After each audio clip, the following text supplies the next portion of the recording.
Ketua Komisi Nasional Hak Asasi Manusia Komnas HAM Taufan Damanik baru-baru ini mengatakan bagaimana mantan Kadif Propam Polri Irjen Pol Verdi Sambo puluhan tahun jadi reserve bisa bersikap tenang dalam menghadapi kasus pembunuhan almarhum Brigadir Yosua.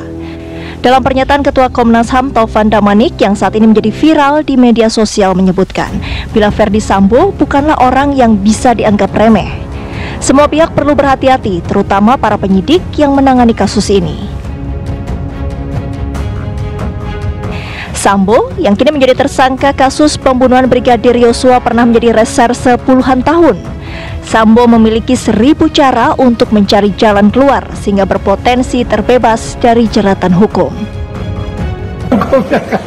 Tadi orang sekarang itu yakin banget tuh bahwa Sambo akan, saya selalu dengar hati-hati. Sambo bukan orang sembarangan, puluhan tahun jadi reserve, bukan nggak tahu deh cara. Ya kan? Sebagai bos mafia dia tahu dari caranya keluar dari. Orang waktu saya tanyain segala macam, ada saat dia nangis, ada saat dia senyum, seperti kira-kira bahasa isyarat, lu nggak tahu siapa gua kali ya gitu. Senyum dia dan dia konstruksi nyantai aja, bukan dia nggak ada jalan dengan gagah jumpa saya, hai pak, gitu lagi kan dia sering ke Komnas HAM dulu kalau ada kasus. Hai pak, apa kabar? Saya nggak ada masalah. Komnas HAM Taufan Damanik menambahkan, suami dari Putri Chandrawati ini juga terlihat tenang selama pemeriksaan.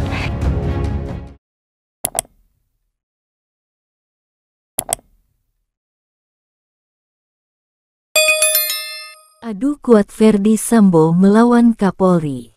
Laga perang kekuatan antara Verdi Sambo melawan Kapolri seolah sedang dipertontonkan kepada masyarakat Indonesia. Kapolri menceritakan betapa mengerikannya ketika Verdi Sambo masih memegang jabatan Kadif Propam Polri. Kapolri mengungkapkan ketika kasus kematian Brigadir Yosua mulai terungkap, para penyidik tidak berani untuk memeriksa Verdi Sambo. Di samping itu ada kekuatan-kekuatan lain yang berusaha menghalang-halangi pengungkapan penanganan kasus kematian Brigadir Yosua. Kapolri kemudian bergerak cepat dengan mencopot jabatan Kadif Propam Polri dari tangan Verdi Sambo. Selain itu Kapolri juga membentuk tim khusus untuk mengusut kasus tersebut. Saat ini Verdi Sambo telah jadi tersangka atas kasus tersebut. Verdi Sambo juga saat ini telah diberhentikan dengan tidak hormat dari kepolisian. Namun apakah kekuatan Verdi Sambo sudah habis? Ternyata kekuatan Verdi Sambo tidak hilang sepenuhnya.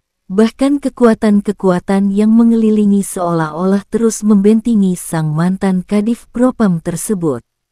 Di lain sisi dikabarkan bagaimana kekejaman Verdi Sambo dalam menghabisi nyawa Brigadir Yosua. Dikabarkan bahwa dengan teganya Sambo bersama dengan 4 orang anak buahnya menonton rekaman CCTV pembunuhan sadis tersebut. Tidak hanya itu, Sambo juga dikabarkan mengancam 4 orang anak buahnya tersebut agar rekaman CCTV tersebut tidak bocor. Verdi Sambo hingga saat ini masih jadi perbincangan publik. Verdi Sambo adalah tersangka kasus pembunuhan Brigadir J. Sudah jadi tersangka dan terancam hukuman mati, Verdi Sambo disebut masih memiliki kekuatan. Bahkan dalam sebuah video Ketua Komnas HAM Taufan Damanik menyebut bahwa Verdi Sambo bukanlah orang sembarangan. Kini beredar kabar bahwa ada skenario untuk membebaskan Verdi Sambo dari jeratan hukum dalam kasus Brigadir J. Skenario pembebasan mantan Kadif Propam Polri Verdi Sambo dari jerat hukuman kasus pembunuhan Brigadir Nofriansyah Yosua Huta Barat alias Brigadir J dibongkar oleh seorang wartawan senior, Nanik S. Deyang. Skenario pembebasan Verdi Sambo itu diungkap Nanik melalui akun Facebook pribadinya pada Minggu, tanggal 4 September tahun 2022. Nanik mengatakan, Verdi Sambo bukanlah orang sembarangan. Ia memiliki kekuatan yang luar biasa, baik di kepolisian maupun jalur politik. Bukan tanpa alasan, kekuatan Verdi Sambo ini diperoleh melalui bisnis-bisnis ilegal, di mana bisnis haram tersebut menghasilkan uang yang sangat banyak dan mengalir kemana-mana. Menurut Nanik, Hal ini dapat dilihat dari bagaimana Ferdy Sambo dan istrinya, Putri Chandrawati, melibatkan puluhan anggota polisi lintas pangkat dan jabatan untuk membuat rekayasa terkait pembunuhan Brigadir J. Tak sampai di sana, mantan Ketua Satgasus Merah Putih itu dianggap masih bisa mengatur apapun menjadi seperti yang ia mau meski sudah diberhentikan dengan tidak hormat. Karenanya, tak heran apabila ada pihak-pihak tertentu yang kini tengah melakukan upaya pembebasan bagi Sambo sehingga tidak dikenakan hukuman mati atau pidana seumur hidup. Terlebih, pelecehan seksual terhadap Putri Chandrawati terus digaungkan sebagai motif pembunuhan. Hal ini diduga upaya untuk menjadikan Sambo sebagai pahlawan. Ferdy Sambo hingga saat ini masih jadi perbincangan publik.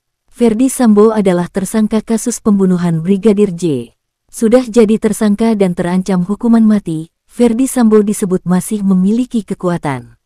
Bahkan dalam sebuah video Ketua Komnas HAM Taufan Damanik menyebut bahwa Ferdy Sambo bukanlah orang sembarangan. Kini beredar kabar bahwa ada skenario untuk membebaskan Ferdy Sambo dari jeratan hukum dalam kasus Brigadir J. Skenario pembebasan mantan Kadif Propam Polri Ferdy Sambo dari jerat hukuman kasus pembunuhan Brigadir Nofriansyah Yosua Huta Barat alias Brigadir J dibongkar oleh seorang wartawan senior, Nanik S. Deyang. Skenario pembebasan Ferdy Sambo itu diungkap Nanik melalui akun Facebook pribadinya pada Minggu, tanggal 4 September tahun 2022. Nanik mengatakan, Ferdy Sambo bukanlah orang sembarangan. Ia memiliki kekuatan yang luar biasa, baik di kepolisian maupun jalur politik. Bukan tanpa alasan, kekuatan Ferdy Sambo ini diperoleh melalui bisnis-bisnis ilegal, di mana bisnis haram tersebut menghasilkan uang yang sangat banyak dan mengalir kemana-mana. Menurut Nanik, hal ini dapat dilihat dari bagaimana Ferdy Sambo dan istrinya, Putri Chandrawati, melibatkan puluhan anggota polisi lintas pangkat dan jabatan untuk membuat rekayasa terkait pembunuhan Brigadir J. Tak sampai di sana, mantan Ketua Satgasus Merah Putih itu dianggap masih bisa mengatur apapun menjadi seperti yang ia mau meski sudah diberhentikan dengan tidak hormat. Karenanya, tak heran apabila ada pihak-pihak tertentu yang kini tengah melakukan upaya pembebasan bagi Sambo sehingga tidak dikenakan hukuman mati atau pidana seumur hidup. Terlebih, pelecehan seksual terhadap Putri Chandrawati terus digaungkan sebagai motif pembunuhan. Hal ini diduga upaya untuk menjadikan Sambo sebagai pahlawan.